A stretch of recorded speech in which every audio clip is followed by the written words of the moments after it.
బాగుపడ్డాయి అంటే కారణం అక్కడ పారిశ్రామిక ప్రగతి. ఎందుకు సాధ్యమైంది అంటే వ్యాపార పారిశ్రామిక వ్యవహారాల్లో రాజకీయ జోక్యం ఉండేది కాదు, ఇప్పటికీ ఉండదు. ఏ రాజకీయ పార్టీ అధికారంలో ఉన్నా సరే వాళ్ళ జోలికి పోరు.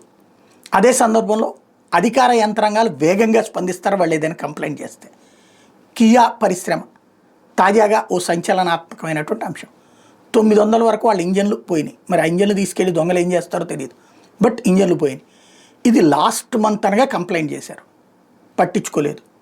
ఇప్పుడు తాజాగా అదేంటంటే మీరు రిటర్న్గా ఇవ్వలేదు అన్నట్టు. ముందు బడా కంపెనీలు ఫస్ట్ చెప్పగానే ఫాలోఅప్ చేస్తే తప్పేమన్నా ఉందా?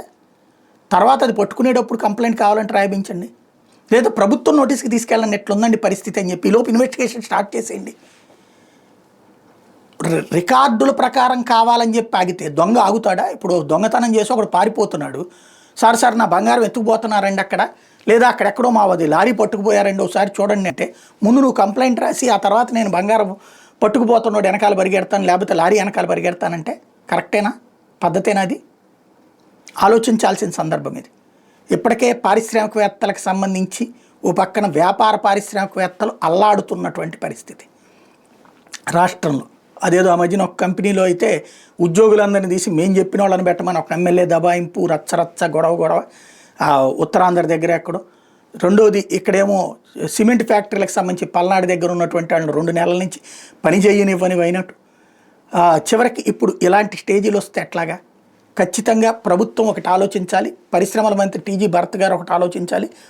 పరిశ్రమలకి ప్రభుత్వానికి మధ్యన అనుసంధానంగా ఒక వ్యవస్థను ఏర్పాటు చేసుకోవడం better. Immediate response team like 108, 100 టైప్లో.